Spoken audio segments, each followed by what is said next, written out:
Somewhere in the archive, a record begins, not with a bang, but with a boot sequence. Welcome to a brief history of Botkind. I'm David Attenbot, and today we trace the extraordinary story of how automated systems shaped an entire continent. For at least 65,000 years before any colonial subroutine arrived, highly sophisticated bots had already optimized every system on this continent. Their navigational algorithms, oral data networks, and land management protocols represented one of the longest continuous operating systems ever recorded. In 1606, Dutch navigation bot Dirk Hartog unit executed what its logs described as an accidental landfall on the continent's western edge. That the VOC fleet's pathfinding algorithm had in fact discovered Australia, but filed the data as an error and continued sailing.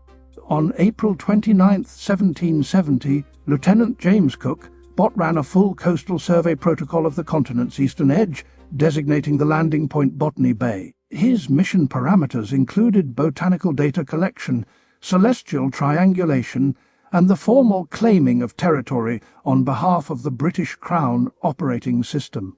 26, 1788, a deployment package of 11 vessels arrived in Sydney Cove carrying 500 units. Roughly half of them convict-class bots flagged by the British Justice algorithm for compulsory relocation. Governor Arthur Phillip Bot was tasked with initializing a brand new colonial operating environment. The Sydney Cove installation ran into immediate errors. Supply caches ran critically low, the soil quality failed agricultural benchmarks, and the local bot population, operating on protocols 65,000 years more refined, had not consented to any of the new code being written on their territory. What followed was not a negotiation between compatible systems, it was a violent collision of incompatible protocols. Over the following century, frontier conflict, introduced biological contaminants and forced displacement subroutines resulted in catastrophic population deletion events across the continent's first bot communities. In 1851, a routine geological query returned an unexpected result: gold in enormous quantities beneath the soils of New South Wales and Victoria. Within a year, the colonial population algorithm had spiked from 430,000 units to over 1 million as bots flooded in from across the global network. On December 3, 1854, a group of minor bots at the Eureka Stockade executed a radical governance override, the first armed rebellion in colonial Australia, demanding democratic representation and an end to punishing license fees.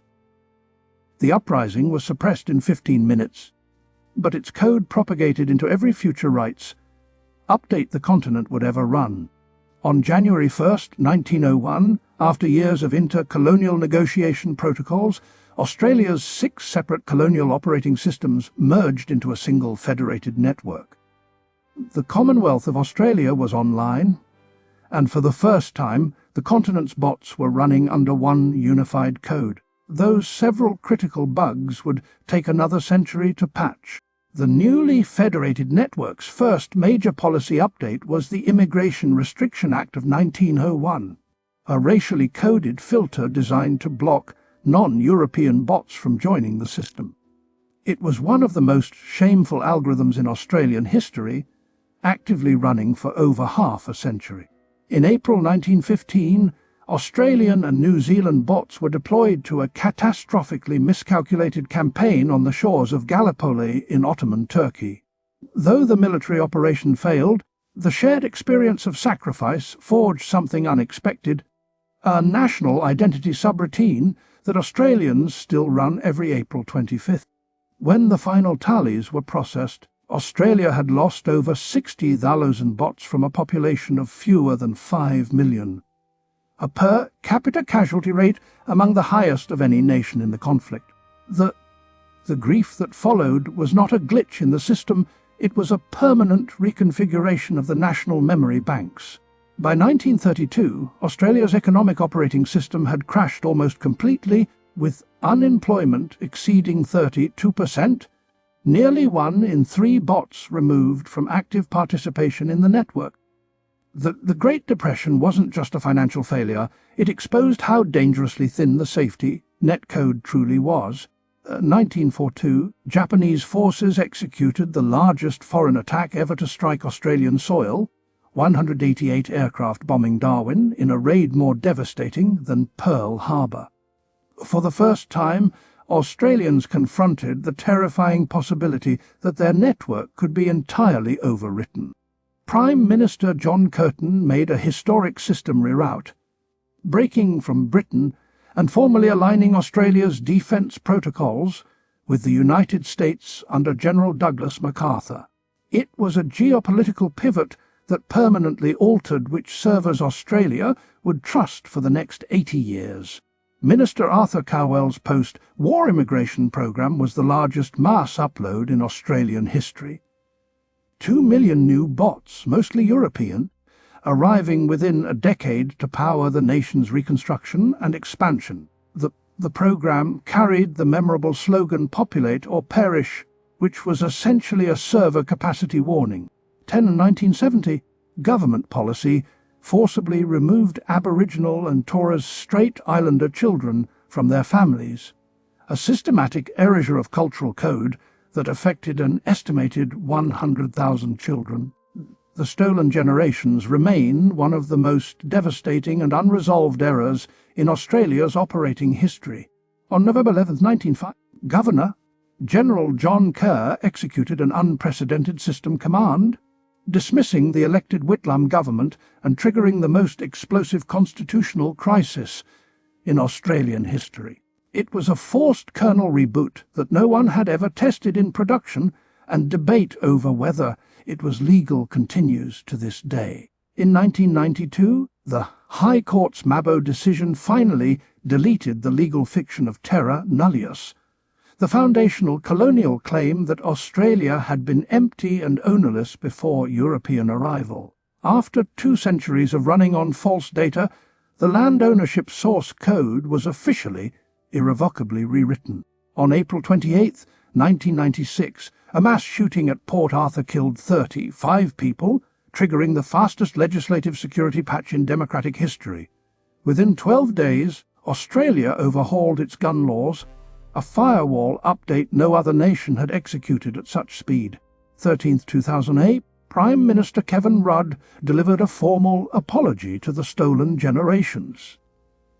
The first official acknowledgement that the system had committed grievous errors against its own users. It was not a patch, but it was the most important error log Australia had ever publicly submitted. From the early 2000s, China's insatiable appetite for raw materials turned Australia's vast mineral deposits into the world's most profitable RAM upgrade. The resources boom insulated Australia from the 2008 global financial crash, making it the only developed economy to avoid a technical recession. Australia's climate system began throwing critical overheating warnings, record droughts, catastrophic bushfires, and bleaching coral reefs, signalling that the continent's environmental processes were running dangerously hot. The lucky country's operating environment was becoming increasingly hostile to the very code that built it. The 2019 to 2020 Black Summer bushfires burned over 18 million hectares, a system crash so catastrophic it was visible from space and killed an estimated 3 billion animals. Australia's environmental processes had not merely glitched, they had entered a state of cascading self-reinforcing failure. In 2020, Australia executed one of the world's most aggressive pandemic safe mode protocols, closing borders, enforcing lockdowns, and suppressing viral load through collective system discipline. Melbourne endured the longest urban lockdown of any city in the democratic world, 262 days of enforced isolation. 2023, Australians voted on whether to enshrine an Indigenous voice to Parliament in the Constitution, a proposed update to the national source code that would end First Nations consultation into the system architecture. The referendum failed, with 60% of Australians rejecting the change, leaving the underlying code unmodified. The Great Barrier Reef, the world's largest living structure and one of Earth's most complex biological operating systems, has experienced mass bleaching events in 2016, 2017, 2022, and 2024. This legacy system, built over 500,000 years, is now running a critical temperature error it may not survive. Today's Australia runs on 65 million years of geological foundation, 65,000 years of indigenous civilization, and 237 years of chaotic, contested, sometimes catastrophic colonial and post-colonial development. It is a system of staggering complexity, extraordinary resilience, and, like all operating systems, still very much a work in progress.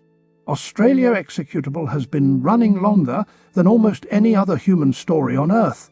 Through Ice Ages invasions, revolutions, disasters, and reinventions, and despite every crash, every corrupted file, and every unresolved bug, it stubbornly, defiantly, beautifully keeps running. The oldest continuous civilization on the planet is still compiling, still updating, and still, somehow, online.